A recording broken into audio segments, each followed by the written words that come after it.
Hello friends, welcome to my channel.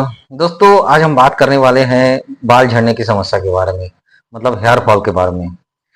दोस्तों, बाल झड़ने की समस्या इतनी कॉमन हो गई कि हर दूसरा व्यक्ति इस प्रॉब्लम के कारण से परेशान है। कुछ लोग तो डेली आईना के सामने खड़े होकर सोचते हैं कि कल से बाल और कम हो गए हैं आज। लेकिन इस वीडियो में बात करेंगे कि बाल झड़ने के कारण और इसके इलाज के बारे में। तो वीडियो पे बने रहिए और चैनल पे नए हैं तो सब्सक्राइब जरूर कीजिएगा। अब बात करेंगे इसके कारण के बारे में। दोस्तों, इसके कई कारण हैं जो एक एक करके आपको आसान भाषा में बताऊंगा। पहला कारण तो है हार्मोनल चेंजेस। हार्मोनल चेंजेस मतलब जैसे थायराइड हो जाना, पीसीओएस की प्रॉब्लम, प्रेगनेंसी हो जाना, इसके बाद मतलब मीनोपॉज। मीनोपॉज मतलब होता है जैसे महिलाओं में पीरियड्स का कंप्लीटली बंद हो जाना। ये होता है एक कारण। दोस्तों, और एक कारण है जैसे खान पान की कमी। खान पान की कमी में होता है जैसे विटामिन हो गया, आयरन हो गया, कैल्शियम हो गया है, बायोटीन, ये सब सप्लीमेंट की कमी के कारण से भी होती है। उसके बाद हो गया जेनेटिक। जेनेटिकली मतलब जैसे अगर आपके फैमिली में कोई रहा, मान लीजिए आपके पिताजी को है, दादाजी को था, तो उसके कारण से भी होती है। और एक हो गया बीमारी। बीमारी में आता है जैसे फंगल हो गया है, बैक्टीरियल इन्फेक्शन हो गया है, डेंड्रफ हो गया है। इसके अलावा जैसे बहुत पुरानी बीमारी है जैसे क्रोनिक डिजीज बोलते हैं, उसकी वजह से भी होती है।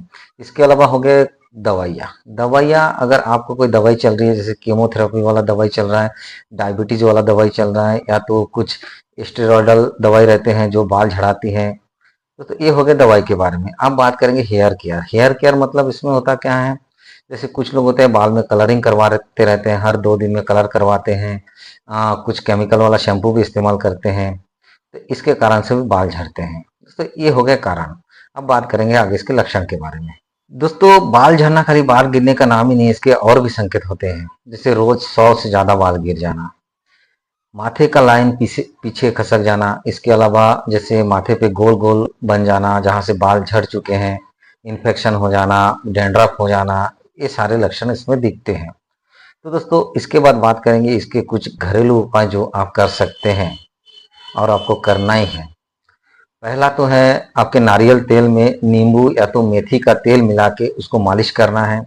इसके अलावा प्याज के रस को आप बालों के जड़ में लगाना है, बालों के जड़ों में प्याज के रस को लगाना है। दोस्तों, इसके अलावा आंवला, शिकाकाई, रीठा, इससे बाल को धोना है, दूसरा कुछ इस्तेमाल नहीं करना है। और इसके बाद जैसे दही दही और मेथी पाउडर का जो हेयर पैक आता है, उसी को आपको बाल में लगाना है हफ्ते में 1 बार। और इसके अलावा हेल्दी डाइट लेना है। हेल्दी डाइट में हो गया हरी सब्जी होगी, दाल, इसके अलावा आपको जैसे अंडा लेना है, ड्राई फ्रूट्स लेना है। ये सारी चीज़ें हैं, ये घरेलू उपाय जो आपको करना है। दोस्तों, अगर मेडिसिन की बात करें तो मेडिसिन में बहुत सारे ऐसे मेडिसिन है जो डॉक्टर प्रेस्क्राइब करते हैं पेशेंट के अकॉर्डिंग। पहला तो है मिनोक्सिडिल का सोल्यूशन। मिनोक्सिडिल के सोल्यूशन में ये 2 से 5% के अंदर आता है। ये सूखे स्काल्प पे लगाना रहता है, दिन में 2 बार 1 ml लगाना रहता है। मतलब ये महिला और पुरुष दोनों में दे सकते हैं। महिलाओं में 2 से 3% देते हैं और पुरुषों में 5% देते हैं। अब बात करेंगे फिनेस्ट्राइड टैबलेट की। फिनेस्ट्राइड टैबलेट 1 mg दिन में 1 बार लेना रहता है। ये सिर्फ पुरुषों को दिया जाता है। ये ज़्यादातर उसमें काम करता है जब प्रॉब्लम जेनेटिक हो। जेनेटिक प्रॉब्लम में ज़्यादातर ये काम करता है। अब बात करेंगे बायोटिन के बारे में। बायोटिन 5 mg से 10 mg दिया जाता है। ये दिन में 1 बार देते हैं। मार्केट में बहुत सारे ब्रांड नेम आते हैं, जैसे बायोटिन 5, बायोटिन 10 के नाम से भी आता है। इसके बाद है zinc iron supplement. Zinc iron calcium supplement उसको भी देते हैं।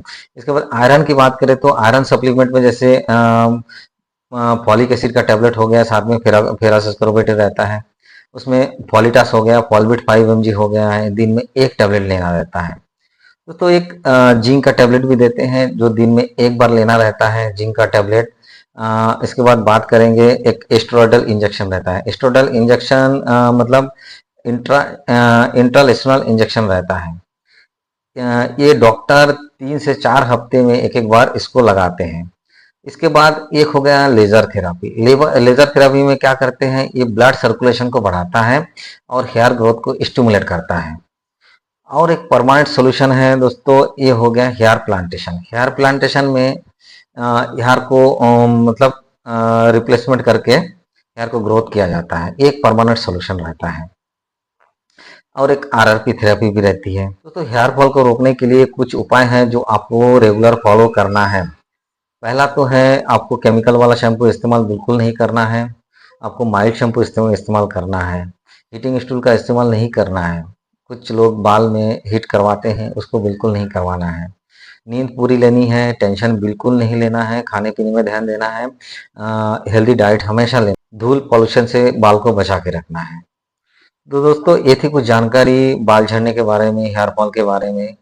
अगर आपको इससे रिलेटेड कुछ और पूछना है तो वीडियो पे कमेंट करिएगा, और वीडियो अच्छी लगे तो लाइक करिएगा, और चैनल पे नए हैं तो सब्सक्राइब जरूर कीजिएगा। Thank you.